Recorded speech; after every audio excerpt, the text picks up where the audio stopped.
Alors c'est une réédition d'un livre de Mirella Tenderini qui est paru il y a 30 ans, qui est paru en français et en italien presque en même temps, et dont j'ai un petit peu repris et modernisé la traduction, et surtout qu'on a illustré pour la collection Texte et Images, avec énormément de photos et un matériau visuel assez extraordinaire, des diapositives qu'on a retrouvées chez la veuve de Gary, la mère de son fils, des planches contact, des photos noir et blanc, des coupures de presse qu'il avait archivées et qui gardait précieusement chez lui, enfin qui se sont retrouvées chez la mère de son fils.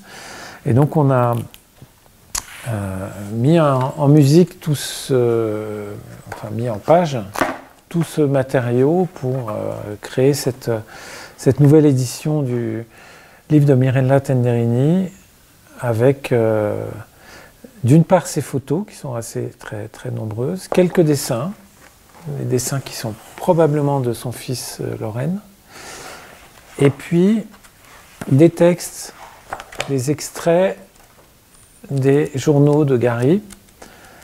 Gary écrivait tous les jours. Il tenait un journal, il se voyait comme écrivain, et il a laissé une collection très conséquente de journaux qu'on a photographiés au début du livre. Voilà, donc, chacun de ces carnets, c'était à peu près 15 jours. Donc il remplissait une centaine de pages au moins tous les 15 jours, d'une écriture bien serrée. Donc il écrivait énormément. Et on a donné une place dans cette nouvelle édition du livre à ce qu'écrivait Gary, donc au livre que lui-même avait envie d'écrire. En fait, on a essayé de le faire exister en parallèle de la biographie plus classique que Mirella Tenderini a écrite.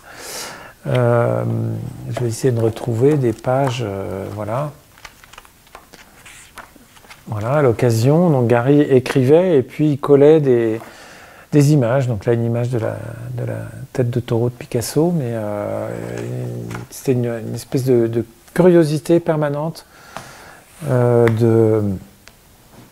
des cartes postales qu'il inspirait, il conservait tout, des billets d'avion, des billets de ferry, des cartes postales, des lettres qu'il recevait, et donc il collait dans ses carnets les lettres et il glissait dedans la lettre reçue. Donc il y a vraiment un matériau assez extraordinaire dans lequel je me suis plongé avec beaucoup de plaisir pour voilà, donner une nouvelle existence à ce livre et ramener un peu Gary Heming dans le paysage actuel, puisque c'est un alpiniste qui a eu vraiment une période d'activité très intense au début des années 60, un moment où il a importé dans le massif du Mont Blanc, un petit peu dans les Calanques, mais surtout dans le massif du Mont Blanc, dans la face ouest des Drues et la face sud du Fou, des méthodes d'escalade californiennes, et des méthodes et un esprit qui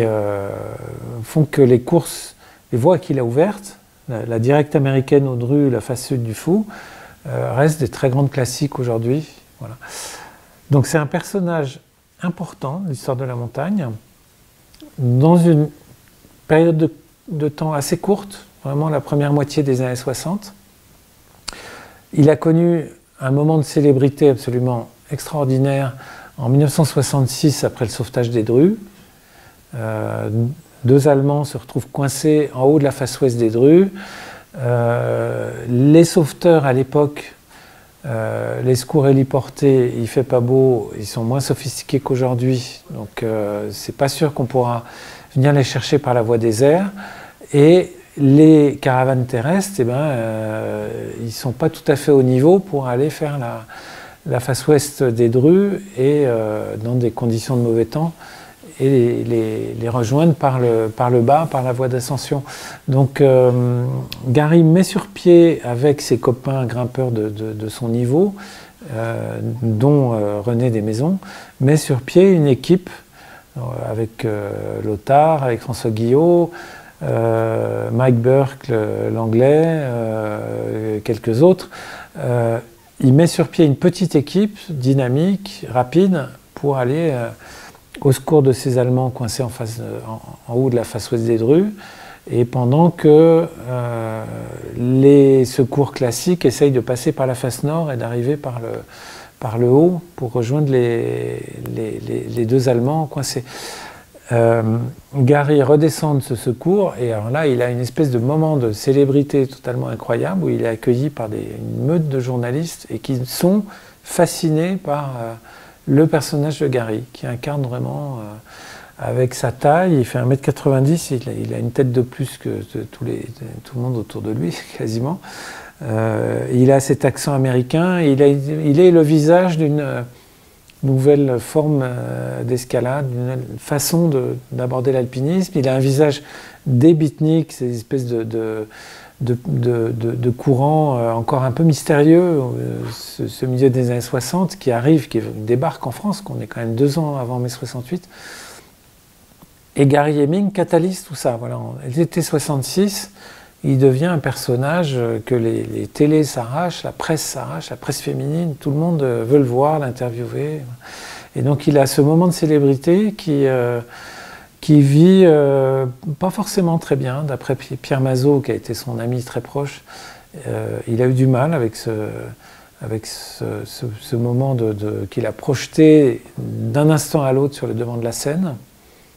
Et il a disparu 3 ans plus tard, en 1969, en se tirant une balle dans la tête dans une forêt du Wyoming.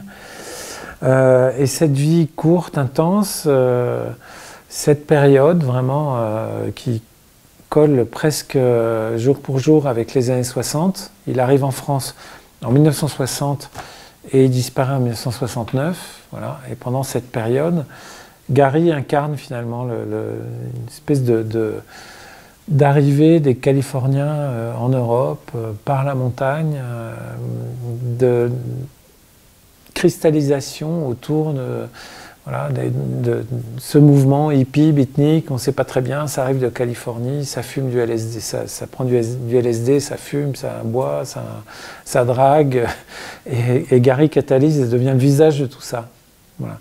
Donc ça m'a passionné de reprendre cette biographie que Mirella avait fait il y a 30 ans de façon très classique avec et sérieuse, avec des personnages qui sont pour la plupart qui ne sont plus là aujourd'hui.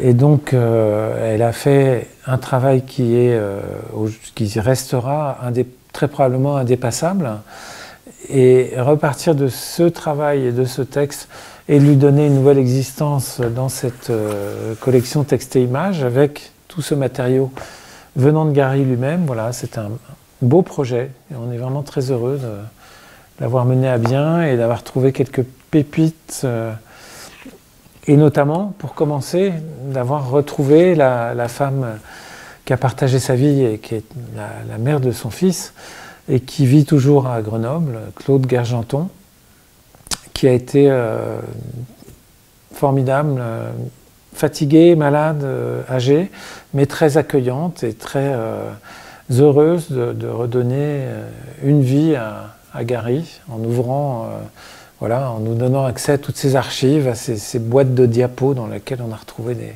des vrais trésors, ces planches contact. Voilà.